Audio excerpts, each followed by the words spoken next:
Muy buenos días con todos, mi querida audiencia. Acá estoy yo, Lázaro Nojeda Aguilar, Muy buenos días, mi nombre es Mabel Tafur. y tenemos aquí presente al profesor. Jorge Aragón. Y bueno, profesor, para iniciar este episodio, le levanto a la audiencia que vamos a hablar de las expectativas para el gobierno, nuevo futuro gobierno de Keiko Fujimori. Profesor, antes de iniciar, ¿puede hablar un poco de usted, digamos, cómo es su contacto con la Católica, un poco su carrera, brevemente? Claro que sí. Eh, a ver, yo ingresé a la universidad, a esta universidad en 1986. O sea, se hace una idea de cuántas cosas puedo comentar. O sea, ingresé en el 86, estudié sociología. eh, yo creo que salí como el 92, por ahí. Y, y después regresé, digamos, ya a la actual situación el 2011. Ya volví como profesor a tiempo completo y ya desde esa época me he quedado acá y me imagino que me seguiré quedando hasta que me jubile si es que no hay problemas. Claro, esperemos que nunca se vaya de Católica. En parte también le pregunto eso porque, como usted ha mencionado, usted al final de su vida estudiantil estuvo en el primer gobierno de Alberto Fujimori, al igual que ahora todos nosotros, cuando somos estudiantes y vamos a vivir el final de nuestras carreras teniendo a Keiko como gobernadora. Sí, En ese primer punto de esta entrevista es Fuerza Popular como un partido político histórico. Sabemos que actualmente Fuerza Popular es heredero de lo que en su inicio fue Cambio 90 con Alberto Fujimori. ¿Qué nos puede hablar al respecto de ello? mira, Blas, yo he estado pensando bastante sobre eso porque, claro, uno puede hacer o sea, a ver, si uno toma un poco de distancia, dice, en algún momento llega, en 1990 Fujimori gana la presidencia y pasan, no sé, 40 años o menos, o 30, y su hija vuelve a ser presidente, ¿no? Entonces, es como una especie no sé si círculo, pero o sea, algo, ahí hay algo, ¿no es cierto? Vivimos el gobierno de su padre, que fue un gobierno muy particular, por varias razones. Después recuperamos la democracia, el 2001, y, insisto, después de 25 años, más o menos, su hija gana las elecciones. Entonces, son dos Fujimori, hay una continuidad, ¿no? Qué vínculo más estrecho que padre e hija, pero yo también siento que hay muchos cambios. O sea, que no es exactamente como que vamos a repetir necesariamente lo que ya pasó, que está regresando el fujimorismo original. Y la primera reflexión es cuando Alberto Fujimori, por ejemplo, da el autogolpe de 1992, la sensación era una sensación de una mezcla como de indiferencia y de, no sé, como no de mayor rechazo. O sea, el país está en una situación tan complicada, pero tan complicada, que era algo así como, bueno, a ver, veamos, pues, ¿no? O sea, no sé, o sea, porque además es un autogolpe que viene con una serie de medidas que tratan de terminar de recuperar algo de normalidad en el país, nos guste o no nos guste, y esta situación es completamente distinta a la que vemos ahora, ¿no? Donde tienes una mitad del país más o menos que no vota por Keiko Fujimori y no va a tener este gobierno lo que tuvo Alberto en varios años, que fue una especie de darle no sé, el beneficio de la duda, y darle la posibilidad de que él hiciera algunas cosas como para seguir manteniendo cierto liderazgo en el país, porque mal que bien termina de organizar o de detener la hiperinflación, mal que bien en su gobierno es derrotado, finalmente es puesto prácticamente en una situación ya de claudicación a los movimientos como Sendero Luminoso y el MRTA. Entonces, claro, padre, hija, la hija dice que ella va a ser una especie de continuidad con el gobierno de su padre, que fue un gobierno que supo poner orden de mano dura, eh, que acercó el Estado a la gente, y por eso en parte en el norte del país siguen votando fujimoristamente, porque papá Fujimori, cuando hubo desastres naturales, llegó al Estado y reaccionó rápido, y entonces ahí hay una cosa, pero no es la segunda, o sea, puede ser la segunda temporada, pero son esas series donde cambia mucho el contexto, entonces esto sin desmerecer varias continuidades, por ejemplo, comportamientos que a varias luces pueden ser considerados como autoritarios o como cierto ADN autoritario, pero el país no es el mismo. Esa es un poco mi primera reflexión frente a tu pregunta, que sentí yo que era conecta esos dos momentos. Y algo importante de estas elecciones es que, como tal, el porcentaje en el cual Keiko ha ganado no es tan grande. Es un porcentaje que casi llega a la mitad de la población, lo cual demuestra una gran fragmentación de ideas. No solamente se ha abierto el discurso, ¿no?, de lo que sucede respecto a posesión en nuestro país, sino también fuera. Y se ha hablado mucho del voto del extranjero, ¿no? Como parte de discusiones a favor o en contra. ¿Qué es lo que usted piensa que puede indicar el voto en el extranjero, que en su mayoría ha sido en gran porcentaje y con gran diferencia a favor a Keiko? Ahí debo reconocerte una cosa. Yo lo estuve mirando en segunda vuelta, porque en primera vuelta las votaciones han sido tan chiquititas que era difícil hacerse una idea de lo que pasaba en el extranjero. Pero en segunda vuelta sí lo estuve mirando un poco porque era el voto que llegaba al final, ¿no es cierto? Y lo primero que me llamó mucho la atención es que, claro, es un voto que ha favorecido más a Keiko que a Sánchez, ¿no? A Fujimori que a Sánchez. Eso más o menos es de cada 3 electores en el extranjero que han votado, 2 han votado por Keiko, uno ha votado por Sánchez. Pero me llamó mucho la atención, y debo reconocer ahí que hay que hacer el ejercicio porque ya dejé de hacerlo, pero creo que hay que hacerlo. Variaciones bien interesantes de dónde venía ese voto del extranjero. Entonces, con cargo a revisarlo, el voto por Keiko venía muy marcado, más marcado de Estados Unidos, de Florida. Si tú te movías a Europa, no era tan marcado. Entonces, sí, el voto en el extranjero ha favorecido a Keiko, pero hay variaciones interesantes, ¿no? Entonces, hay un tipo de migrante, no sé, voy a decirlo así, ¿no? Que migra a los Estados Unidos y que no sé, pues, desarrolla ahí como cierta afinidad con la candidata de derecha, que probablemente también tiene que ver con el momento en que migra. Hay muchas cosas que discutir ahí, pero lo que sí no me convence es el voto en el extranjero ha hecho a Keiko presidenta. No, o sea, ni por el volumen y porque me parece que es injusto, ¿no? Como que hoy en día los piuranos han hecho a Keiko presidenta, ¿no? Keiko se ha visto favorecida por el voto del extranjero, pero de nuevo, ¿no? Los migrantes, pues son migrantes que probablemente dejaron el Perú por algunas razones, probablemente la dejaron en algunos casos en los 80 o en los 90, en fin. Y tal vez, no sé, tal vez a Sánchez le faltó un poco pues de visión, de hacer un poquito más de campaña fuera, y de nuevo, ¿no? En algunos lugares le ha ido mejor que en otros, ¿no? Pero nada, eso.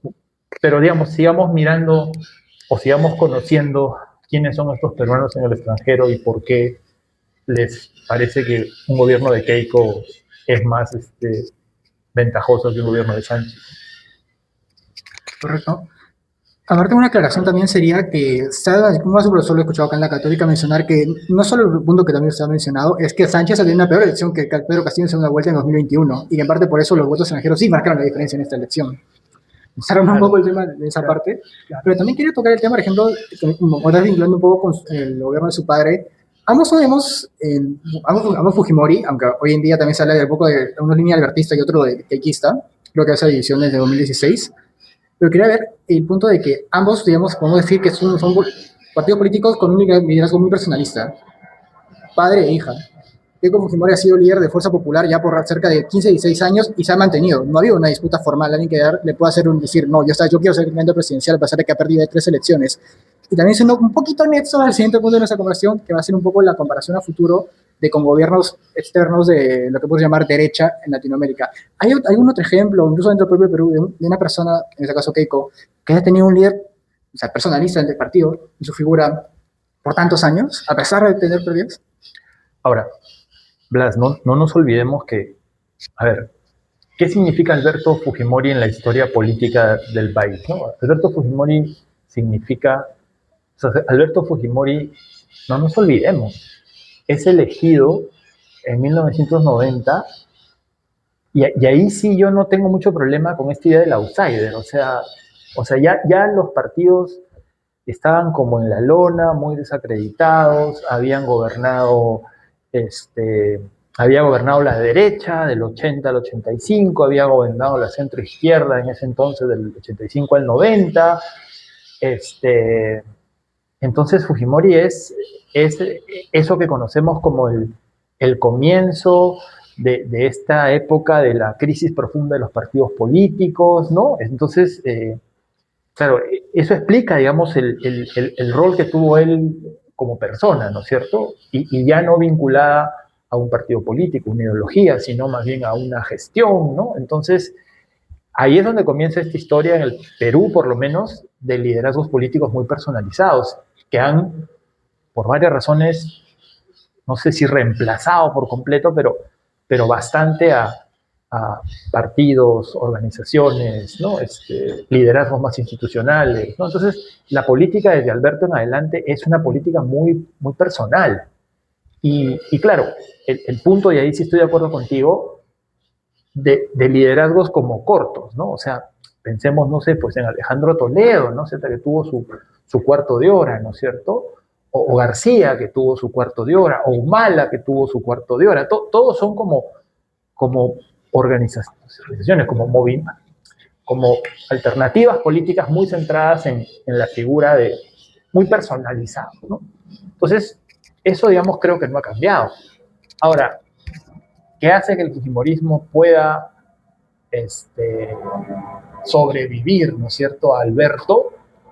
Tiene que ver pues con una combinación de varias cosas, ¿no? Primero, haber conseguido una cierta continuidad con su hija, ¿no es cierto? Tener todavía algo que rescatar de fue un buen gobierno, ¿no? Y lo tercero es, me parece, ¿no? A ver, yo no estoy tan convencido de cómo digamos, ¿cómo se dice? Esta mística fujimorista, ¿no? Pero digamos, en el país creo que desde la caída de Alberto en adelante sí se instauró una dinámica entre fujimoristas y antifujimoristas. Y eso permite entender que las dos cosas que se hayan mantenido hasta el día de hoy. Porque que Keiko haya ganado por pocos votos también tiene que ver con que hay una parte del país que jamás votaría por un Fujimori. Entonces, creo que esa combinación es lo que explica que en este periodo tan personalista, tan volátil, tan de políticos que aparecen y desaparecen, de organizaciones políticas que aparecen y desaparecen, pero posible. O sea, ustedes, no sé si les suena, pero posible era la organización de Toledo con la que ganó, o el Partido Nacionalista, fue la de Humala, y en pocos años es como, ¿y eso qué fue, no? Pero en el caso del fujimorismo, toda esta combinación de cosas ha hecho que se puedan mantener en el tiempo y que ya pues estén a punto de ser gobierno, ¿no?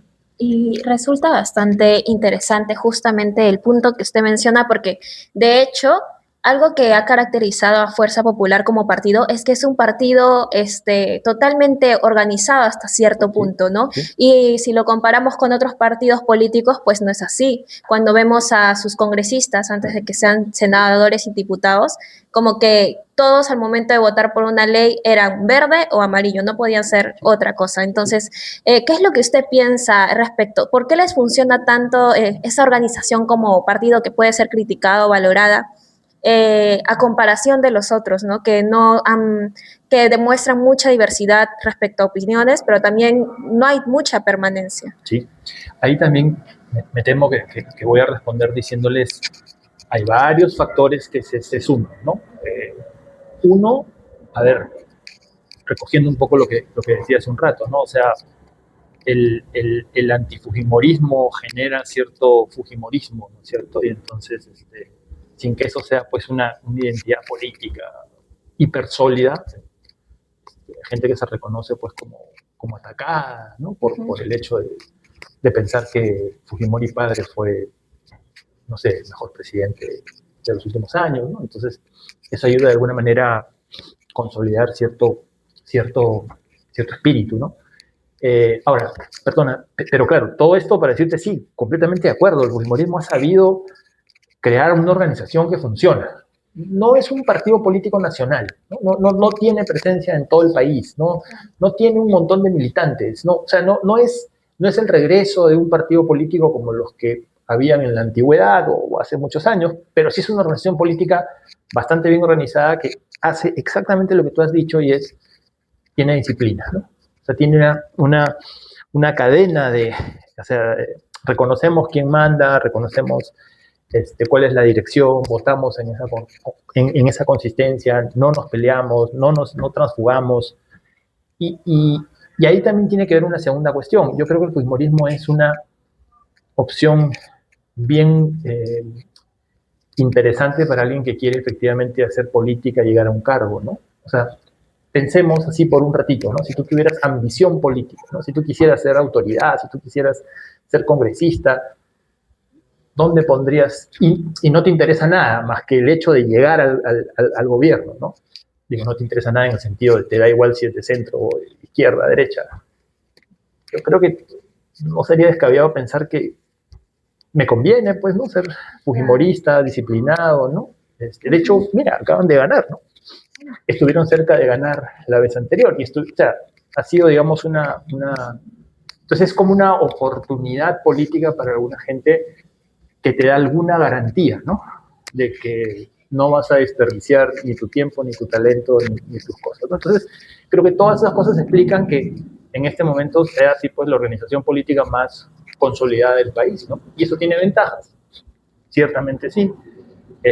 Se mueven de manera disciplinada, pueden organizar más o menos una campaña, ¿no? Pueden transmitirle al país cierta organización, ¿no? O sea, ¿hace cuánto que hemos visto que alguien desafía a Keiko? Su hija creo que medio la puso en problemas, ¿no? Sí. Pero la última purga a ver, hay varias purgas en el fujimorismo, ¿no? Primero los albertistas, que en un momento los arrinconaron, y después a Kenji, que lo votaron.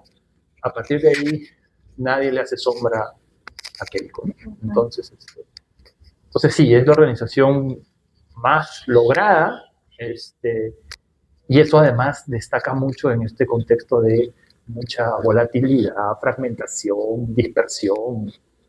Pero de nuevo, creo que se explica por varias cosas, ¿no? Hay un sentimiento, a los fujimoristas nos han tratado injustamente, ¿no? Con lo cual solidificas un poco algunas cosas. Hay cierta continuidad de cuadros que vienen de varios momentos. Y después esto que te digo de todos estos personajes en el país que quieren llegar al poder o quieren hacer una carrera política, a veces por intereses que no son muy santos, el fujimorismo es una buena elección. Muy bien, profesor.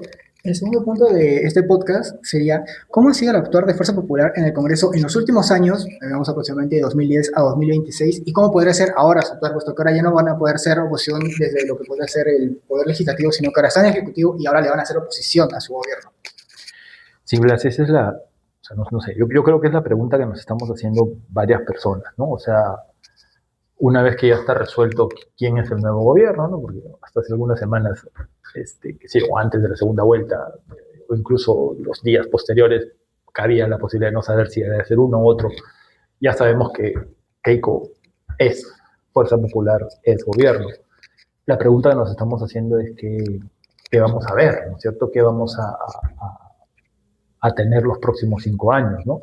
Y ahí hay cosas que me parece que no tienen pierde y que además yo las entiendo y las comparto, ¿no? O sea, cómo se ha comportado cómo se han comportado estas personas en los últimos 10 años, ¿no? O sea, cuál ha sido su accionar, cuáles han sido las cosas, sus objetivos, cuáles han sido sus proyectos, cuáles han sido sus prioridades, ¿no? Eso marca de alguna manera lo que deberíamos ver en este gobierno, ¿no? O sea, y ahí creo que son dos cosas, o una cosa, ¿no?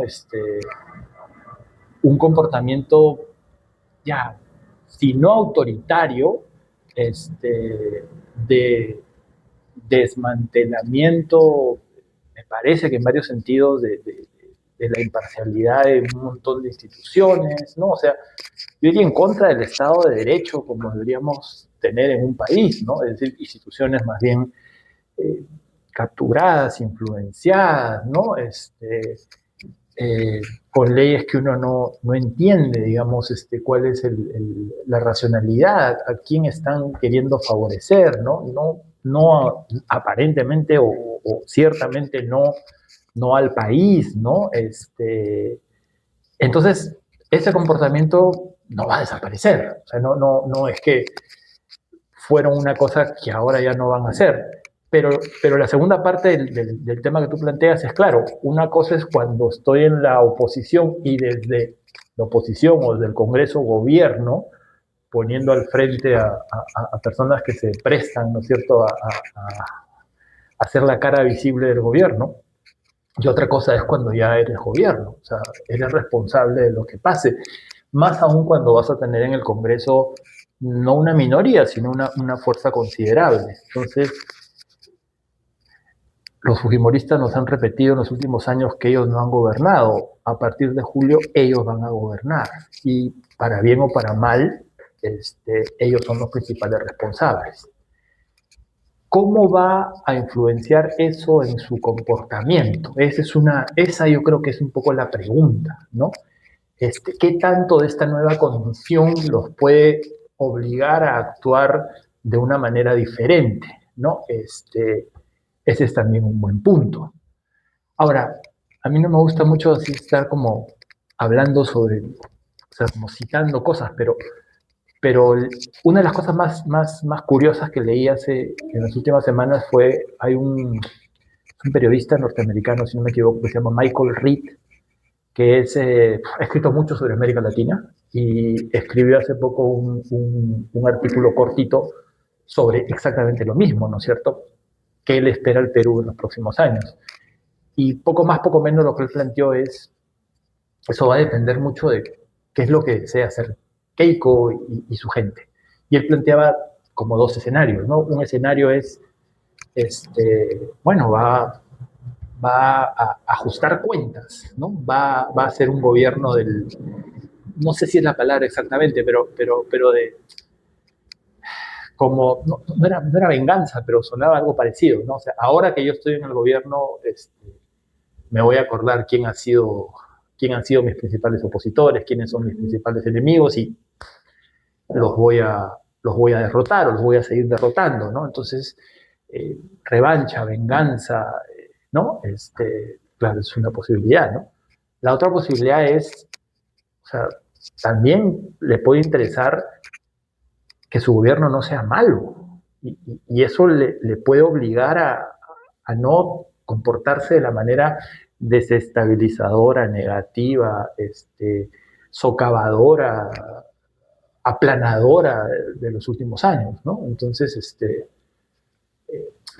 por ahí va un poco creo yo, ¿no es cierto? Sin que desaparezca lo que el fujimorismo, lo que Keiko es o ha demostrado, porque eso no va a cambiar, ¿no? Si las nuevas condiciones de alguna manera la van a obligar no sé, a nombrar un gabinete más técnico, ¿no? O nombrar un gabinete que vaya un poquito más allá de Fuerza Popular, tratar de recuperar un poco, no sé, la gestión del país, en fin. Entonces, no sé, tengo mis dudas, cambio de día, pero sí comienzo por eso, ¿no? Creo que es una gran pregunta y confluyen las dos cosas. Y algo también importante dentro del ámbito legislativo, que si bien Keiko tiene un cierto porcentaje bien considerable, un tercio al menos del partido dentro del Senado y diputado, como tal hay otra gran cantidad de partidos que quieran o no van a dar respuesta, ¿no? A favor o en contra de Fuerza Popular. Entonces aquí entre estos partidos tenemos a uno muy interesante que es Renovación Popular de López Aliaga, y claro, uno creería con antecedentes del pasado, hace no 2, 3 años, incluso no tan lejos con el debate de para la primera vuelta, que estos dos partidos pues estarían juntos, ¿no? Como Keiko lo dijo en el debate con López Aliaga, yo no soy tu enemiga, nosotros nos unimos, pero con las últimas posiciones de López Aliaga frente a Keiko, ¿qué es lo que podría usted considerar no solamente la posición del Partido de Renovación Popular frente a Fuerza Popular, sino también de los otros partidos? Es una pregunta también súper importante, ¿no? Y es el otro gran tema, ¿no? Insisto, un gran tema es qué tipo de gobierno va a implementar Fuerza Popular y Keiko, quiénes van a ser sus aliados, quién va a ser su círculo más cercano, etcétera. Y el otro es el Congreso, ciertamente, ¿no es cierto? Lo que puede pasar a nivel del Congreso. Ahí hay varias cosas, ¿no? La primera es que yo no soy tan optimista, no estoy diciendo que tú lo hayas sido, pero no soy, yo por lo menos no soy tan optimista en este cálculo que hacemos ahorita en el sentido de en diputados no tiene mayoría, en el Senado no tiene mayoría, y entonces no las tiene todas consigo, porque recordemos lo que pasó el 21, o sea, fueron 8, 9 bancadas, se fragmentaron, o sea, las bancadas, por lo menos por poner una, obras, yo no sé dónde se va a terminar ubicando, ¿no es cierto? Entonces, este cálculo inicial de hay un empate, se puede alterar muy fácilmente, y si eres gobierno tienes algunos incentivos como para atraer algunos congresistas que además no son pues organizaciones políticas muy sólidas, ni los congresistas electos necesariamente son muy leales a quienes los eligieron. Entonces, a ver, creo que hay que estar mirando efectivamente cómo se van a ir como organizando los grupos, ¿no? Pero sí, punto número uno, de inicio no las tiene todas consigo, pero creo que tampoco podríamos pensar que las va a tener siempre en contra, ¿no? Y bueno, y ahí se abren varios escenarios, ¿no? Acaban de firmar, creo, un acuerdo ahora en Nación con otras organizaciones para hacer una oposición constructiva, ¿no? Puede ser que eso sea importante, ¿no? Y que no hemos tenido en este Congreso, ¿no? Una oposición. Y después, por el lado de sus aliados, claro, Renovación Popular en muchas cosas, en contenido, tú dirías, no tiene pues mucha diferencia con Fuerza Popular, ¿no? O sea, pero si Renovación Popular sigue siendo una alternativa, en algún momento en los próximos 5 años, su objetivo va a ser ganar la presidencia y no sostener al gobierno de Keiko. O sea, en un momento, o sea, imagínate a López Aliaga, o sea, López Aliaga y los más connotados miembros de Renovación Popular, su objetivo principal no es sostener este gobierno, su objetivo principal va a ser llegar al gobierno en la próxima elección. Entonces, por ahí también esa supuesta coalición gobernista de centro-derecha, centro-derecha, tampoco hay ninguna garantía de que se vaya a mantener. Entonces, el Congreso va a ser un espacio súper importante, con varias posibilidades. Podrían haber buenas noticias en términos de una oposición que sea mucho más efectiva que la que hemos tenido, con lo cual ya no solo importa lo que el fujimorismo quiere hacer, sino también importa lo que la oposición pueda hacer en los próximos 5 años. Pero ahí también yo creo que hay que ser un poco, no sé si cautos, porque no estamos hablando de bancadas ni muy organizadas, ni de congresistas muy profesionales, ni muy serios, ¿no? Pero veamos, ¿no? Ahora, ustedes no me lo han preguntado, pero yo Adelante, adelante. No, venía pensando en algo también, en este tren que tenemos de estar pensando en lo que pasó antes y lo que pasó ahora, ¿no? Este, claro, o sea, tenemos mucha preocupación por lo que puede hacer Keiko, por la debilidad de las instituciones, por la fragilidad de algunos parlamentarios o grupos parlamentarios, ¿no? Porque se acentúen una serie de rasgos autoritarios o desinstitucionalizadores, etcétera, etcétera. Pero yo creo que también es un momento fundamental para empezar a pensar y de alguna manera a hacer política para darla, para tener una respuesta, ¿no? O sea, mi crítica más, no sé, digo yo, ¿no? Mi crítica más fuerte a la derecha que perdió las elecciones el 2021 fue que en vez de hacer política, ¿no? Decidieron patear el tablero. O sea, en vez de decir, perdimos, pero en el Congreso la hacemos y lo derrotamos políticamente, ¿no? No, es un gobierno ilegítimo, fraude, ¿no? Y desde el día uno trataron de sacarlo. Entonces, no se hizo política. No se hizo política. Simplemente se renunció a hacer política, se renunció a comportarse de manera democrática. No es exactamente igual lo que estamos viendo ahora, pero creo que es otro momento fundamental para hacer política. O sea, y ahí no milito en ningún partido, así que no puedo decir nosotros vamos a, pero ojalá que los que han perdido hagan política en los próximos 5 años, ¿no? Y sin, o sea, sin reconociendo que se gana, se pierde y que ahora hay que hacer un esfuerzo por tratar de contener las peores decisiones de este gobierno, ¿no? En fin, no sé cómo llegamos a ese tema, yo lo puse, pero es el punto, ¿no? Y una cosa más, yo no sé si me estoy, a ver, no sé si me estoy animando, ¿ya? No sé si trato de animarme sobre, ¿qué quiero decir esto? Hay días en que yo me levanto y digo, sí, pues la cosa está realmente mal y no veo por dónde pueda mejorar. O sea, estamos, no sé si en la peor, pero uno de los momentos más críticos. En fin, toda esa cosa, todo ese pesimismo, ¿no? De esto está realmente mal. Y no hay salidas, qué sé yo. Y por eso la gente se va, etcétera. En fin, ya. Pero digamos,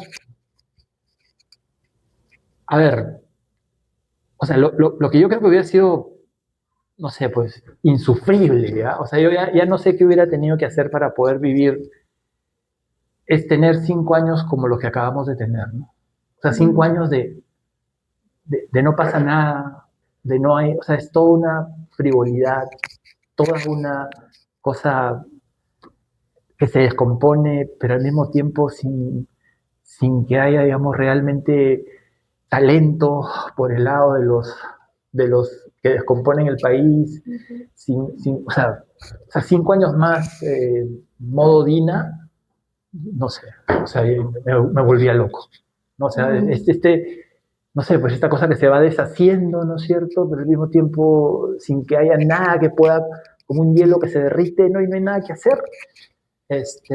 Bueno, son 5 años donde ojalá, digamos, hay espacios de mayor discusión política, confrontación política, en fin, de nuevo, no sé si me estoy animando, pero creo que por lo menos no vamos a tener 5 años de estos 5 años que hemos tenido que han sido, pues, no sé cómo describirlo, ¿no? Una especie de la nada, de un caos, pero o sea, al mismo tiempo, toda una serie de decisiones malas, ¿no es cierto? Y un Estado que no está a la altura y no sé cuántos ministros y el país que no puede responder a sus problemas más urgentes y que vivir en el Perú, en Lima, se vuelve cada vez una situación menos agradable y en la política no pasa nada, ¿no? Y lo que tenemos son un nivel de frivolidad y de superficialidad y de la nada dando vueltas. Bueno, por lo menos eso tal vez cambie en los próximos 5 años. Y justamente, profesor, lo que usted menciona es muy importante porque en los últimos años o en estas elecciones se ha visto muy presente no pensar únicamente en el presidente, sino en sus vicepresidentes, ¿no? Nos ha hecho ver, también investigar como estudiantes, pero también como ciudadanos, justamente quién va a ser si es que quitan al presidente que yo elijo, mi nuevo presidente. ¿Qué es lo que usted piensa respecto a esta plancha, al menos que ha mostrado Keiko de sus dos vicepresidentes, especialmente el primero, ¿no? Respecto a diferencia de también las críticas que se ha hecho a las candidatas que se han presentado por el partido de Juntos por el Perú, de Pedro Sánchez? Sí, ahí digamos, lo que tú dices es absolutamente, o sea, nos habíamos acostumbrado a esta pues inestabilidad, esta cosa, digamos, que ya rayaba pues en lo, no sé, en la tragicomedia, ¿no? O sea, en realidad no es importante quién sea candidato a la presidencia, sino quién es vicepresidente, porque el presidente lo van a vacar, o sea, era como que, no sé, pero a ver, creo que salvo que suceda una cosa muy excepcional, no va a ser tan sencillo vacar a Keiko, porque no dan los votos y porque el fujimorismo más o menos se comporta de manera disciplinada, entonces podría ser que curiosamente, ¿no? Pasamos de no sé cuántos presidentes en 5 años a una presidenta en 5 años, ¿no? Y sus vicepresidentes son un poco lo que venimos conversando, ¿no? Son personas de confianza, son personas que han dado y siguen dando muestras como de cierta lealtad, ¿no? Entonces, ahí sí uno ve más como un equipo, ¿no es cierto? Una plancha, ¿no? Y en los otros partidos, la sensación que uno tenía era que era un poco más improvisado, ¿no? O sea, lamentablemente. Igual la vida te da sorpresas, ¿no? Dice, una vicepresidenta terminaba siendo una extraordinaria presidenta. Pero creo que, de nuevo, ¿no? Marcando un poco los últimos 5 años con los próximos 5 años, para bien o para mal debería haber más continuidad, ¿no? Y, y eso creo que o sea, claro, alguien puede estar pensando en este minuto qué es lo peor que le pueda pasar al país, porque va a ser la continuidad de un comportamiento autoritario, ¿no? Que no lo saco de la mesa. Sí, es una gran posibilidad. Eso es lo que el fujimorismo nos ha demostrado una y otra vez, ¿no? Pero creo que hay condiciones que pueden intervenir en ese escenario o espacios, ¿no es cierto?, para no sé, oponerse, o por último, acuerdos que el fujimorismo va a tener que hacer con algunas otras fuerzas políticas. Y ahí, de nuevo, perdón que esté hablando tanto, pero ya, los grandes grupos económicos, empresariales, no me queda la menor duda, se la han jugado por Keiko, ¿no es cierto? O sea, tradicionalmente se la han jugado por Keiko y en esta elección también. Yo creo que empieza a haber cierta preocupación en esos sectores sobre el manejo de la economía, el déficit público, ¿no? La falta de financiamiento de varias decisiones, ¿no? El créditos suplementarios. Se supone pues que la estrella, o sea, la estrella en la frente, en el caso peruano, es su estabilidad económica, ¿no? La fortaleza del sol, ¿no? 5 años más como los que hemos tenido hubiera sido, digamos, un retroceso, ¿no? Entonces, no sé, tal vez no van a poder manejar, o a Keiko no le van a dejar, o la van a, digamos, de alguna manera a convencer, ¿no es cierto?, de que el manejo económico tiene que volver a ser mínimamente responsable, ¿no? Entonces, a esas cosas me refiero con cosas que pueden pasar, ¿no? Porque, a ver, 5 años más de no me importa cómo se gasta la plata del Estado, no me importa el déficit público, no me importa la inflación, no me importa, creo que no va a ser tan sencillo que estos grandes grupos económicos se sientan cómodos con eso, ¿no? Por supuesto, profesor.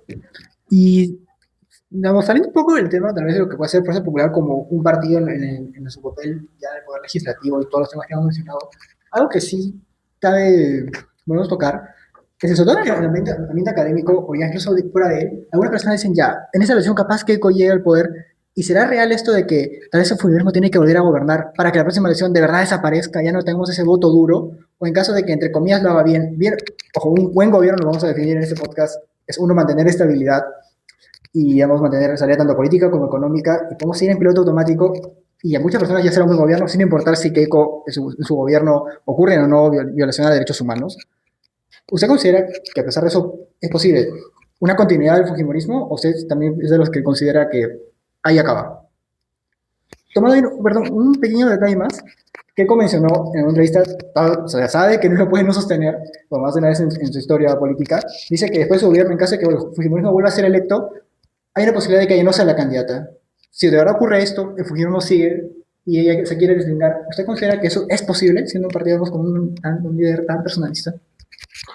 A ver, Viendo futuro. no, pues, a ver, en un país como el nuestro, yo sí creo que el sueño de muchos políticos es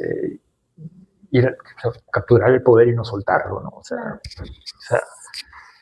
pero eso es, me temo, eso está en la derecha, en la izquierda, en el fujimorismo, o sea, somos un país pues con instituciones muy débiles, con pocos compromisos con la democracia, en fin. Entonces, sí, una opción es, por más que Keiko nos diga, yo solamente he venido por 5 años y sí, claro, el fujimorismo podría tener, digamos, o sea, no descartaría, ¿no? Porque una posibilidad es acentuar pues este comportamiento que nos ha demostrado los últimos 5 años, ¿no es cierto? De seguir capturando las instituciones, garantizando que nadie le va a poder hacer un contrapeso, ¿no es cierto? Y de alguna manera preparar una transición o una nueva transición. Bien, eso es una posibilidad, ¿no? Pero también es una posibilidad que el gobierno la desgaste. Es una posibilidad que el gobierno nos haga caer en la cuenta, como ha pasado tantas veces, que los gobiernos entran con muchas expectativas y salen muy golpeados, ¿no? Que es un poco la historia del Perú, y no solamente del Perú, sino que creo de varios países, ¿no? O sea, es bien difícil gobernar nuestros países y poder estar a la altura de los problemas y las expectativas. Y en ese sentido lo que estamos viendo que sucede de manera más frecuente es que lo que hay es un rápido recambio, ¿no? O sea, llega la izquierda en Chile, aguanta un gobierno y le da paso a la derecha y probablemente la próxima elección cambie de nuevo a otra alternativa diferente, y es lo que podría pasar en Argentina y es lo que podría pasar en Brasil. O sea, también es una posibilidad, ¿no? Pero, pero ahí el punto es si este proyecto autoritario va a tener las condiciones que, por ejemplo, tuvo su padre, y su padre tuvo unas condiciones que fueron, que no me parece que se van a repetir de manera automática, ¿no? O sea, ¿en qué estoy pensando? Estoy pensando en Alberto Papá pudo decir, yo pacifiqué el país, ¿no? Yo traje la derrota. Todos sabemos que la historia es más complicada que eso, ¿no? Por supuesto. Pero él sí podía decir, yo organicé la economía del país, ¿no? O sea, y ahí sí hay menos debate, ¿no? O sea, él pudo decir, yo hice cosas. ¿Ustedes creen que Keiko va a resolver el tema de la seguridad ciudadana en 5 años? No me queda muy claro. Más bien pensaría que no. Y creo que mucho menos si es que ella persiste en varias de las cosas que ha hecho estos últimos 5 años. ¿Qué quiero decir? Eh, Politizar, intervenir en las fuerzas policiales, ¿no? Sacar a los personajes más, no sé, más capaces, más expertos, tener alianzas con ciertos actores que no están particularmente interesados en que la ley se cumple en el país. Entonces, eso van a ser los grandes, las grandes tensiones, ¿no? O sea, el país le va a exigir, va a esperar que baje la inseguridad y probablemente no lo consiga, aún intentándolo, o si es que se comporta de la peor manera, como se ha venido comportando, creo que tampoco lo va a resolver. Claro, ahí aparece el tema, no, pues es que ella va a buquelizar el país. De nuevo, no creo que el país sea buquelizable, ¿no? No me imagino, pues, metiendo a la cárcel a 10% de la población, 5% de la población, o sea, pero en fin, no sé si ya me empecé a desorganizar y a desordenar, pero, pero ahí está en un ejemplo concreto, ¿no? El tema de la seguridad ciudadana le va a pasar factura y no le va a bastar hacer lo que ha venido haciendo, que en muchos sentidos ha sido contraproducente con mejorar la capacidad del Estado para combatir el tema de la seguridad, y porque, como mucha gente dice, estos discursos de mano dura no suelen ser muy efectivos, ¿no? O sea, se agotan muy rápido. O sea, en 5 años vamos a estar diciendo, sí, pues no pudieron hacer nada. Y profesor, algo también relevante es que de acá se estima que habrá un próximo fenómeno del niño, al menos por Ancash y La Libertad. ¿Usted cree que vamos a ver a Keiko, así como su padre, caminar sobre el lodo, mostrarse muy cercano a la gente, incluso llegar a las partes más recónditas del país? ¿Usted cree que vamos a ver a una Keiko que haga eso como su padre? ¿O considera que Keiko es más una persona un poco que se aleja de esas actitudes, ¿no? Por más que ella pues se presente como similar a su padre en algunos aspectos. Ese es otro de los grandes, así como acabamos de hablar del tema de la seguridad ciudadana, es otro de los grandes escenarios que van a suceder en los próximos meses, ¿no? Hay varias gente lo ha dicho, ¿no? Dicen los autócratas o las autócratas aman las crisis y las emergencias porque son momentos en los cuales pueden eh, convencer al país de que pueden concentrar más poder y, digamos, dejar de lado a cualquiera que se les oponga. En fin, entonces uno podría pensar, sí, el fenómeno del niño va a ser perfecto para que Keiko logre cierto protagonismo, utilizando además esta imagen de Fujimori de respuesta rápida, ¿no? Y que el Estado esté ahí donde la gente se necesita. Y claro, y eso va a hacer que, no sé, suban su aprobación y solidifique su vínculo con el norte del país, que es donde se van a dar las inundaciones y toda esa vaina. Pero varias cosas van a pasar al mismo tiempo. Número uno, el norte se va a llenar de agua y el sur va a haber sequía y entonces como el modelo o sea, una cosa es contener el agua, la otra cosa es llevar agua, una cosa es o sea, son emergencias diferentes y entonces el fenómeno del niño podría profundizar más la brecha norte-sur y entonces la idea de que eso la va a poner como una gran gobernante no me queda muy claro. El tamaño del desastre también va a ser importante. Si es un mega desastre, yo no creo que haya gobierno que vaya a salir bien parado de eso, ¿no?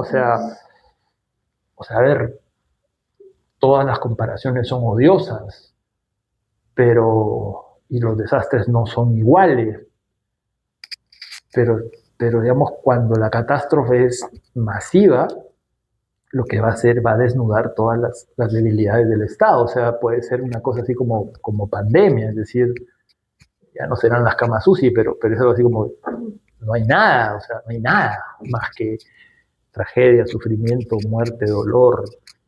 Y ahora sí, el gobierno es el gobierno de Keiko, ¿no? Entonces, puede ser una oportunidad, sí, si el desastre no es tan grande, puede ser una oportunidad si efectivamente logra reaccionar a tiempo, pero de nuevo, ahí hay un dato también adicional y es, yo creo que la capacidad del Estado ha venido disminuyendo en los últimos meses, años, ¿no? Entonces, Ya.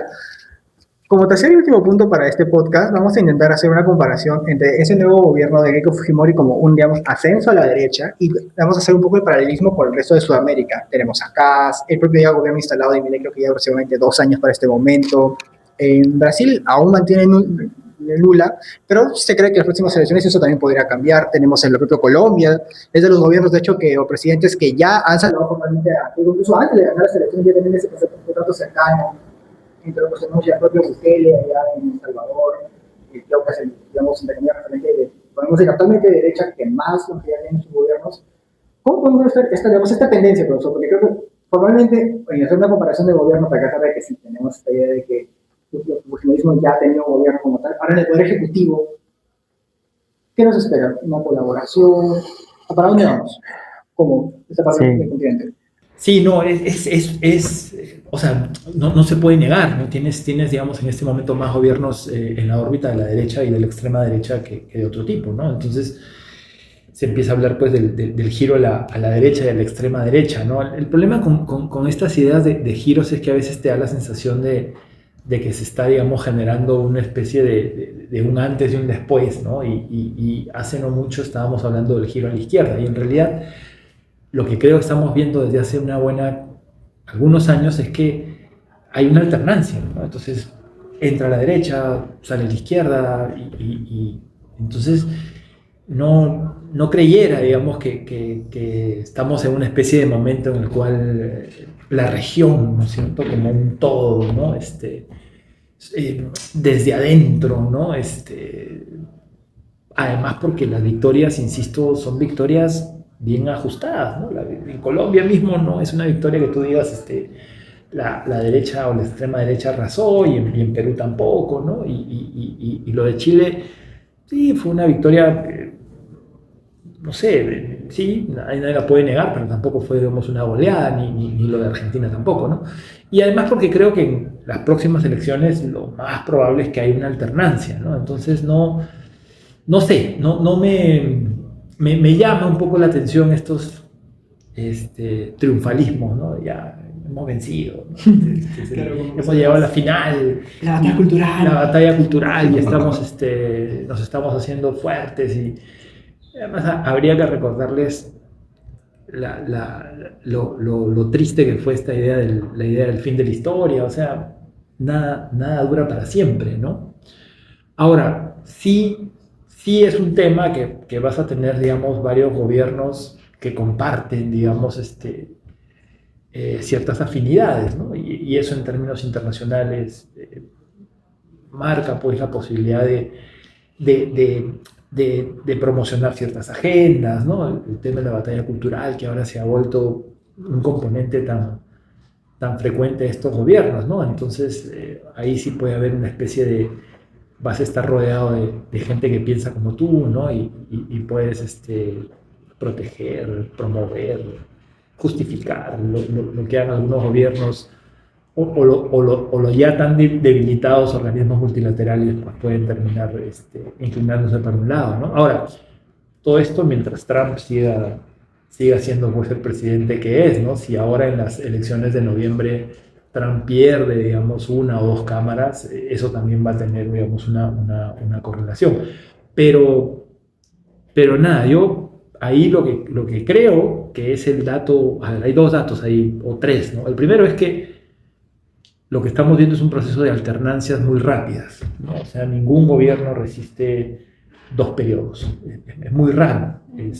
Su desgaste es muy marcado, porque es muy difícil gobernar y estar a la altura de los problemas y de lo que la gente necesita. Y además añadiría eso porque tu triunfo anterior no fue masivo, no fue contundente, ¿no? Y porque votar por un candidato de derecha, votar incluso por Milei, por Kast, no es sinónimo de un giro a nivel del alma del votante, o de la cultura política.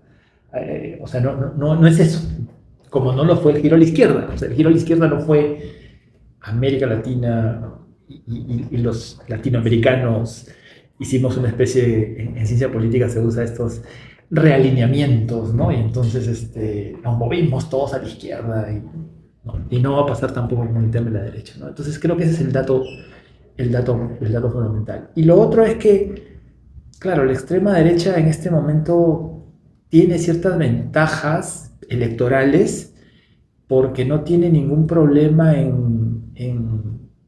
me parece, irresponsablemente a veces levantar ciertos temas que son electoralmente muy atractivos, ¿no? Entonces, la mano dura, la batalla cultural, ¿no? Que enfoca o digamos, resuena a los electores en ciertos temas, ¿no? Claro, la figura del migrante. La figura del migrante que funciona bastante bien en Chile, ¿no? Pero que no funciona muy bien ni en Perú, ni en Argentina, ni en Colombia. Pero nada, tienen o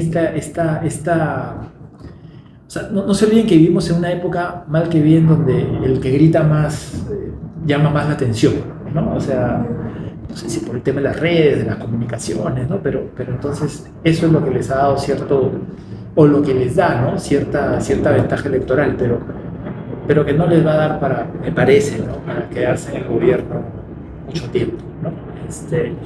Y después lo otro que hay que empezar a discutir más, porque creo que se hizo en el giro a la izquierda, una cosa es lo que se supone que tú significas y planteas en campaña y otra cosa es lo que terminas haciendo, ¿no? Entonces, eso es un tema pendiente, ¿no?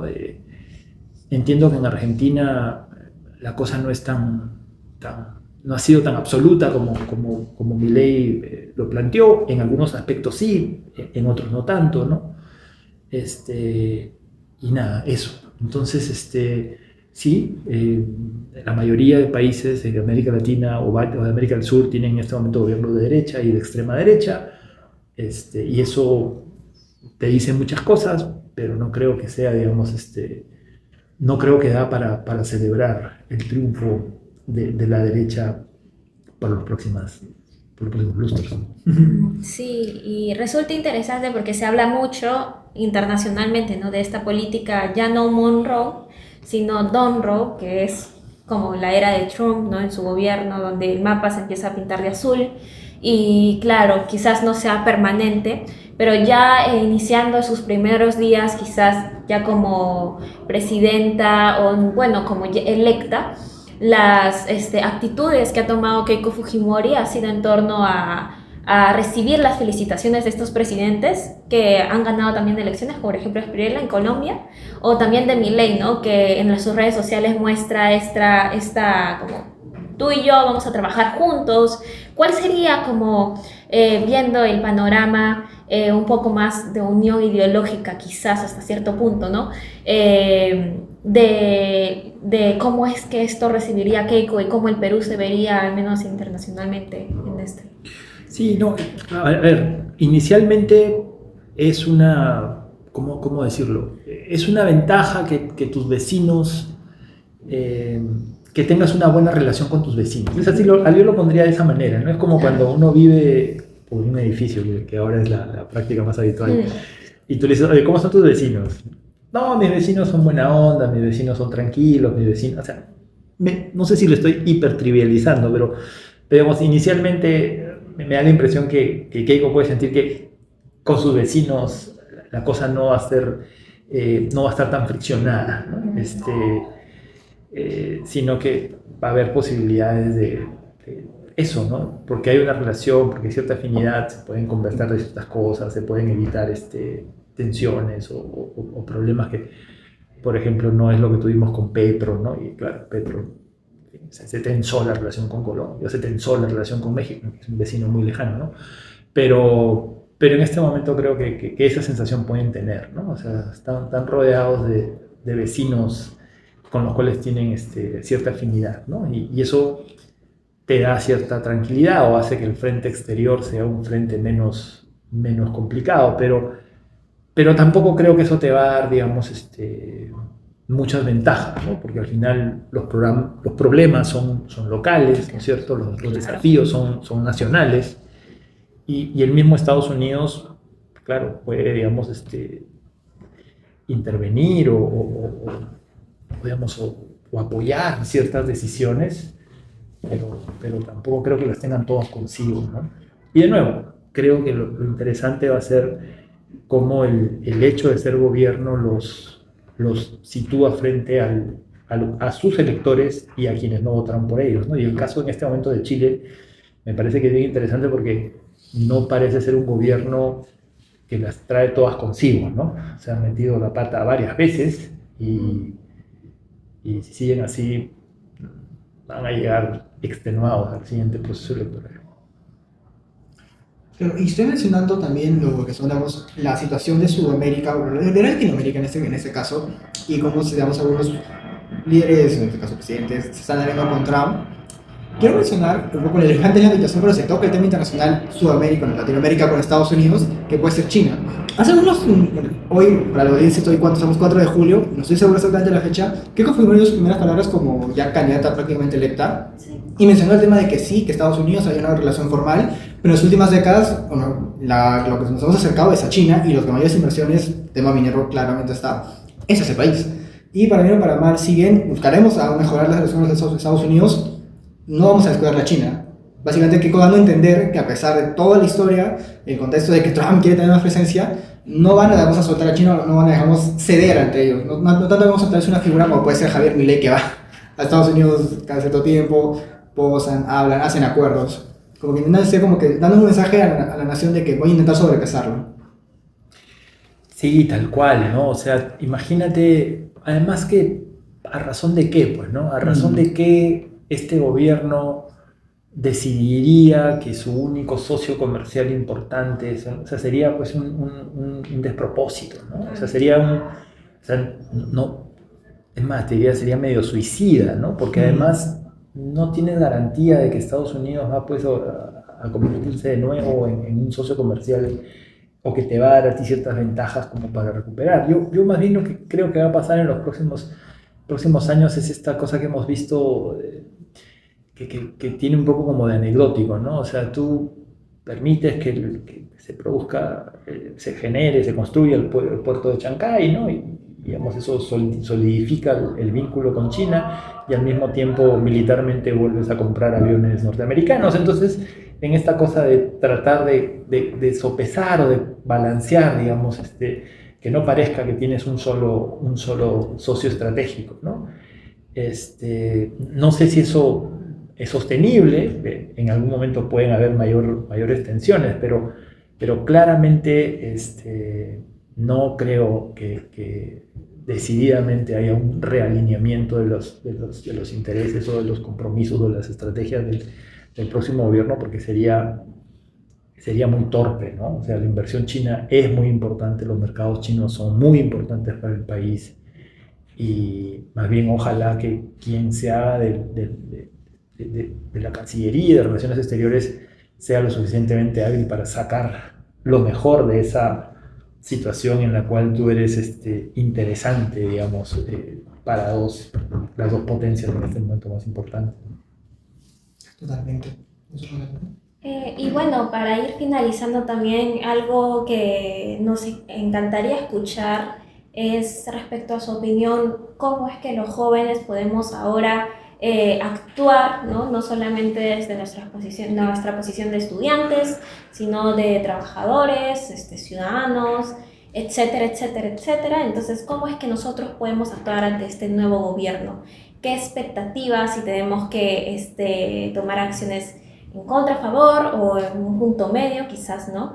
¿Qué nos recomienda? Sí. A ver, ahí me pones en una situación difícil por varias razones. La primera es porque no sé si estoy siendo demasiado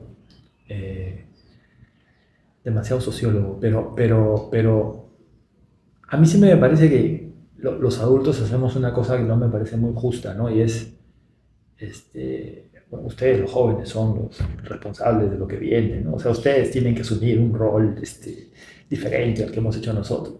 O sea, todos hemos sido jóvenes, todos seremos adultos. Eso de sentir que la responsabilidad recae más en los jóvenes me parece que es una salida muy, muy, muy fácil, ¿no? Pero al mismo tiempo, habiendo dicho eso y digamos, tomando un poco de distancia de esos discursos en los cuales les toca a ustedes, ¿no? Ustedes son la esperanza. Sí, sí es cierto que ustedes son los que están tomando la posta y además es cierto que los jóvenes suelen hacer las cosas o ponerle a las cosas un entusiasmo y una energía que ya los mayores no tenemos, porque ya no la tenemos. Entonces, sí sería interesante, ¿no es cierto?, que desde los jóvenes empiecen a salir demandas, reclamos, alternativas, sugerencias, pero eso, a ver, eso tampoco hay que darlo por sentado, ¿no? Ojalá que suceda, ojalá que se recupere cierto entusiasmo, ojalá que los jóvenes sean un aliado, no político en el sentido de una agenda política particular, sino sean aliados de buscar soluciones, ¿no es cierto?, de volver no sé, a dinamizar el ámbito de la discusión, ¿no es cierto?, y de las cosas que son importantes y distinguir lo importante de lo no importante. Y hablábamos hace un rato de estos 5 años que han sido de letargo absoluto. Ojalá que en estos 5 años que vienen por ese lado vean novedades interesantes. Ahora, tampoco existen los jóvenes monolíticos, ¿no es cierto? No existe un solo joven en el país, ¿no? Existen varios subgrupos de jóvenes, ¿no? Y entonces los jóvenes universitarios tienen algunas ventajas que no tienen otros jóvenes. Qué chévere sería si las aprovechan, ¿no es cierto? Ahora, no va a ser sencillo, estamos viendo una época de tránsito, ¿no? Con todas estas transformaciones tecnológicas, pero de nuevo, los jóvenes en varios momentos han demostrado tener una capacidad de inventiva. Ojalá pronto estemos viendo, no sé, esos acciones que son tan bienvenidas, ¿no? Y bueno, con eso creo que damos por finalizado el tercer y último punto del podcast. Profesor Aragón, ha sido un placer tenerlo aquí en Contacto Político. El placer ha sido mío. Muchas gracias, profesor. Y bueno, los vamos a ver en el episodio número 11, este es el número 10, y nos despedimos. Hasta luego, muchas gracias. Hasta luego.